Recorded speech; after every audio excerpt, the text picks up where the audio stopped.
The hidden game operates through signals people often miss. And today I want to talk about one of these signals, the signal about trust.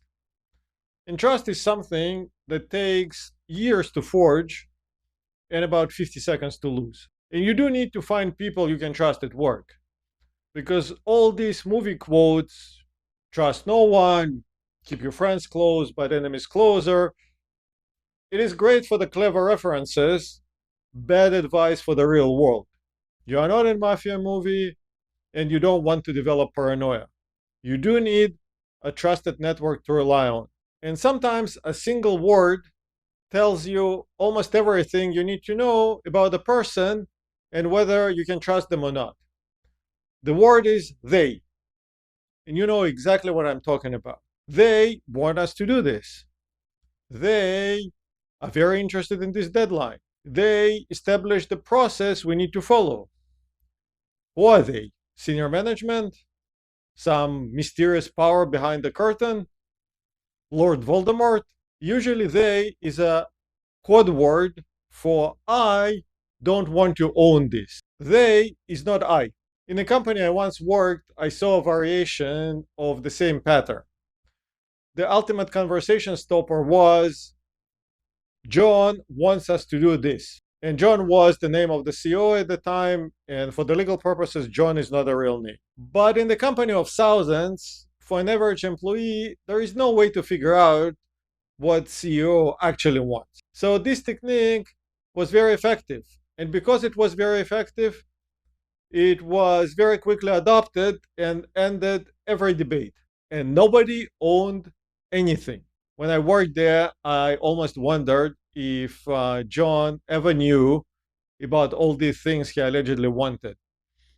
I guess I will never know now because John retired a long time ago. But far more frequently, it is an anonymous and faceless they. And you may hear it everywhere, but pay special attention when it shows up in the conversation about your career, your future. Performance reviews, promotions, or even just the conversation about your bonus. You ask your manager why the bonus this year is lower than you expected, and you're getting an answer like, they decide the allocation. They have this rule. They figured out who gets RSUs. It may be true. Maybe your manager doesn't have a say in any of these things. But in every company I ever worked for, large or small, these rules and guidelines have a built in flexibility by design. Because someone could go up the chain of command and ask, and you win some, you lose some. But the person hiding behind they already decided that someone is not going to be them. I once got my promotion denied. I asked around who denied it.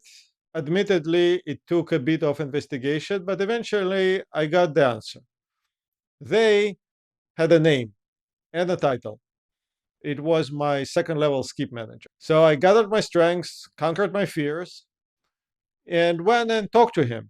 I asked for regular one-on-one meeting so he can coach me and hopefully I can earn this promotion in the next cycle. He was so surprised, he actually agreed. I didn't think he would. And I got this promotion in 6 months. There is always a person making a decision. Not always easy to find, but the person is always there. And it's always one person. Because companies are hierarchical structures also by design. And yes, you may not feel comfortable to reach out outside of your immediate circle. And it may not be trivial to figure out who holds the real power, but you will be so much better positioned in the game if you do that than the person who accepts they as a final answer and hopes that the situation somehow will resolve itself. When you hear they in any high stakes conversation, but especially in the conversation about your future, recognize it for what it is. It is not a figure of speech. It is a window into how this person actually operates. Someone who hides behind they or behind the name of someone you could not possibly reach is not there for you. This is not someone who will have you back when it matters, not someone who will fight for you in the room you are not in. And you can't change this person. You probably can't confront them directly without consequences, but you can stop counting on them. Instead, figure out who they actually are, engage the real decision makers if you can. At least you will have a fighting chance.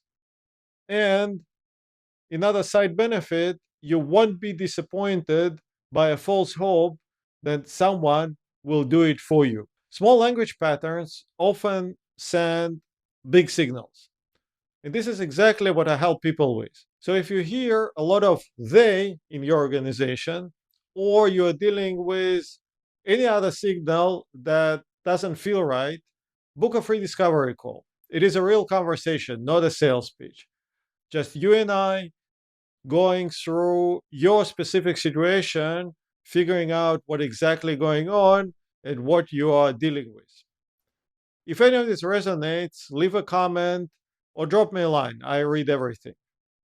Please subscribe to my YouTube channel so you won't miss the next story, and follow me on X. See you in the next one.